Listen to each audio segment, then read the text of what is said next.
Assalamualaikum warahmatullahi wabarakatuh. Saya Khairul Amri dengan NIM 190510-138. Mata kuliah Hukum Asuransi kelas 6D. Ingin membacakan materi tentang perjanjian asuransi. Langsung saja kita masuk ke pembahasan utama kita, yaitu pembahasan perjanjian asuransi. Perjanjian asuransi. Perjanjian asuransi merupakan salah satu bentuk perjanjian khusus karena diatur dalam Kitab Undang-Undang Hukum Dagang.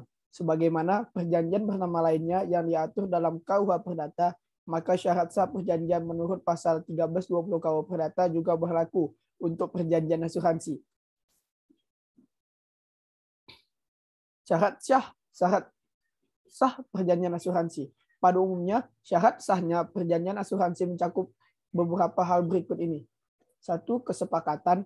2. Cakap atau kewenangan dan objek tertentu. 3. Kausa yang halal. Dan 4. Pemberitahuan. Pasal 251 Kitab Undang-Undang Hukum Dagang. Syarat tambahan sahnya perjanjian. Syarat tambahan terhadap sahnya suatu perjanjian yang juga berlaku terhadap seluruh bentuk dan jenis perjanjian adalah sebagaimana yang diatur yang disebut antara lain dalam pasal 1338 ayat 3 dan pasal 1339 KUH Perdata, yaitu sebagai berikut. 1. Perjanjian dilaksanakan dengan ikat baik. 2. Perjanjian mengikat sesuai kepatutan. 3. Perjanjian mengikat sesuai kebiasaan. 4. Perjanjian harus sesuai dengan undang-undang, hanya terhadap yang bersifat hukum memaksa. 5. Perjanjian harus sesuai ketertiban umum. Syarat khusus formalitas sahnya perjanjian. Tentang syarat khusus, berlaku hanya untuk perjanjian-perjanjian khusus saja yang bersifat formalitas terhadap sahnya suatu perjanjian antara lain adalah sebagai berikut. 1. Agar sahnya secara hukum, perjanjian tertentu harus dibuat secara tertulis. Keharusan tertulis ini misalnya berlaku terhadap perjanjian hibah, perjanjian penanggungan, dan sebagainya. 2. Agar sah secara hukum, perjanjian harus dibuat oleh yang berwenang, misalnya perjanjian atau akta. Pendidikan perseroan terbatas harus dibuat oleh notaris. B. Perjanjian jual beli tanah harus dibuat oleh pejabat pembuat akte tanah atau sering disebut dengan PPAT. Kesepakatan. Tertanggung dan penanggung sepakat mengadakan perjanjian asuransi. Kesepakatan tersebut pada pokoknya meliputi yang pertama, benda yang menjadi objek asuransi. 2. Pengalihan risiko dan pembayaran premi. 3. Evenement dan anti kerugian. 4. Syarat-syarat khusus asuransi. 5. Dibuat secara tertulis yang disebut dengan polis. 6. Perjanjian antara tertanggung dan penanggung dapat dilakukan secara langsung atau tidak langsung. Lanjutan. Dilakukan secara langsung artinya kedua belah pihak mengadakan perjanjian asuransi tanpa melalui perantara. Selanjutnya, dilakukan secara tidak langsung artinya kedua belah pihak mengadakan perjanjian asuransi melalui jasa perantara. Penggunaan jasa perantara memang diperbolehkan undang-undang. Hal ini diatur dalam pasal 260 Kitab Undang-Undang Hukum Dagang dan pasal 5 huruf A Undang-Undang Nomor 2 Tahun 1992 tentang usaha perasuransian. Perantara perjanjian asuransi dalam Kitab Undang-Undang Hukum Dagang disebut maklar, sedangkan perantara dalam undang-undang disebut pialang. Kewenangan atau authority. Kedua belah pihak baik bertanggung dan penanggung adalah pihak yang wewenang melakukan perbuatan hukum yang diakui oleh undang-undang. Kewenangan berbuat tersebut ada yang bersifat subjektif dan ada yang bersifat objektif. Kewenangan yang bersifat subjektif.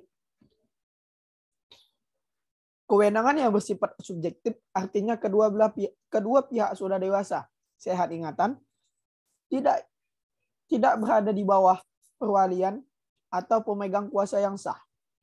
Kewenangan objektif artinya tertanggung mempunyai hubungan yang sah dengan objek asuransi karena benda tersebut adalah kekayaan miliknya. Kewenangan objektif artinya tertanggung mempunyai hubungan yang sah dengan objek asuransi karena benda tersebut adalah kekayaan miliknya sendiri atau tertanggung mempunyai kepentingan dengan objek asuransi. Objek tertentu. 1. Merupakan objek yang diasuransikan berupa benda harta kekayaan dan kepentingan yang melekat pada harta kekayaan. Dapat pula berupa jiwa dan raga manusia. 2. Objek yang diasuransikan haruslah mempunyai hubungan kepentingan dengan tertanggung. 3. Perjanjian asuransi dianggap batal jika objeknya dilarang oleh undang-undang. Diatur dalam pasal 599 Kitab Undang-Undang Hukum Dagang. Kausa yang halal. Maksud isi perjanjian asuransi itu tidak dilarang oleh undang-undang, tidak bertentangan dengan ketertiban umum dan kesusilaan. Menurut teori perjanjian, tertanggung harus memberitahukan dengan jujur dan jelas kepada penanggung mengenai sifat objek asuransi. Pasal 251 Kitab Undang-Undang Hukum Dagang. Tertanggung yang tidak jujur diancam dengan pembatalan perjanjian. Kepastian hukum perjanjian asuransi terhadap pada perjanjian tertulis yang dibuat dalam bentuk polis yang memuat jenis, identitas, dan sifat yang jelas dan lengkap mengenai objek asuransi, termasuk syarat khusus. Terjadinya perjanjian asuransi. 1. Teori tawar-menawar. Perjanjian asuransi didahului oleh serangkaian perbuatan penawaran dan penerimaan yang dilakukan oleh tertanggung dan penanggung secara timbal balik, misalnya persetujuan kehendak. 2. Teori penerimaan. Perjanjian asuransi terjadi dan mengikat para pihak setelah terjadi penandatanganan nota persetujuan atau akta perjanjian atau disebut polis asuransi. Perjanjian asuransi bersifat tertulis. Asuransi harus dibuat dalam bentuk tertulis, dalam bentuk polis. Diatur dalam pasal 255 Kitab Undang-Undang Hukum Dagang.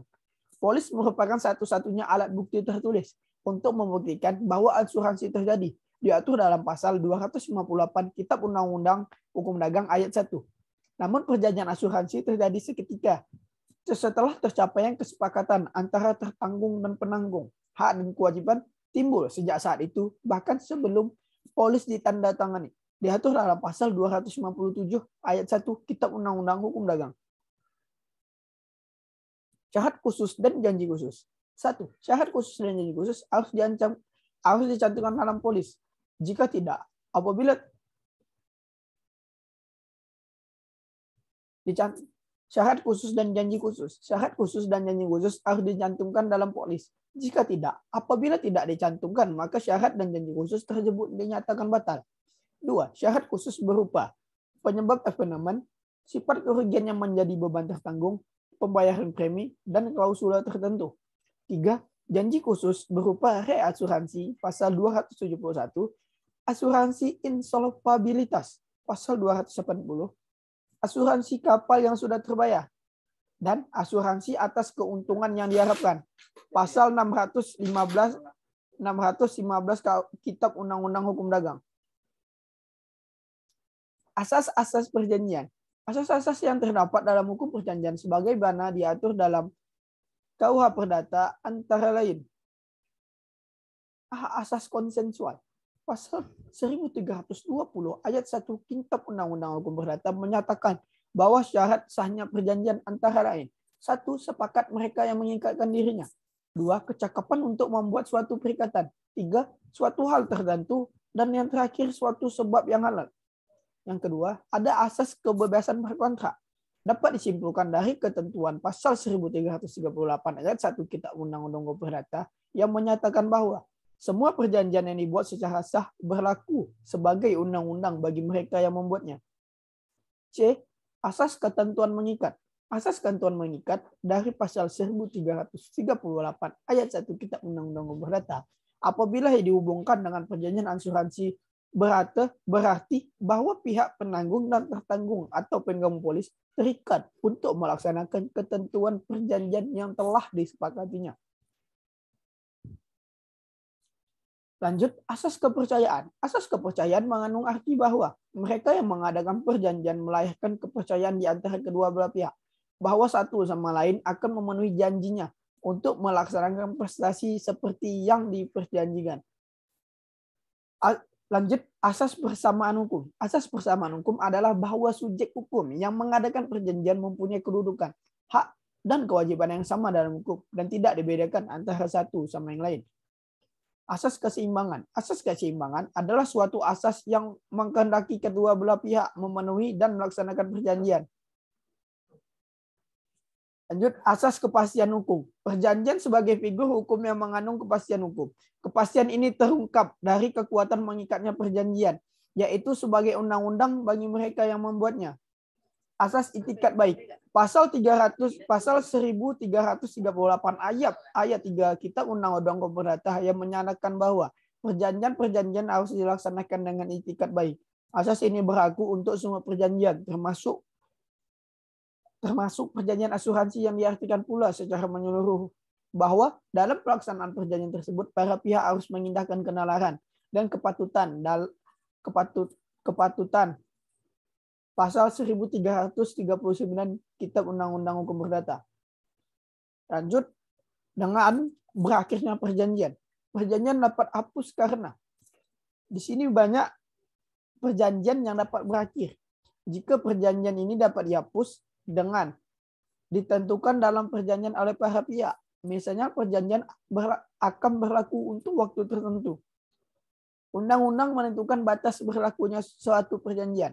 Para pihak atau undang-undang dapat menentukan bahwa dengan terjadinya peristiwa tertentu, maka perjanjian akan dihapus. Misalnya jika salah satu meninggal, perjanjian menjadi hapus. Dan perjanjian perseroan, perjanjian pemberian kuasa, dan perjanjian kerja atau kontrak kerja.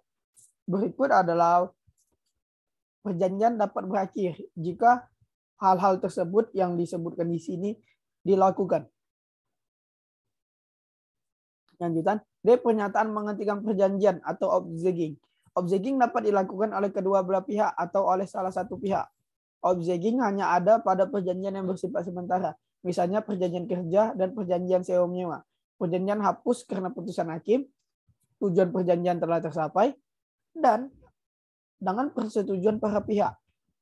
Berikut adalah asas adalah berakhirnya perjanjian apabila apa yang sudah dijelaskan di sini dilanggar. Mungkin untuk materi tentang perjanjian asuransi telah saya jelaskan di dalam video ini.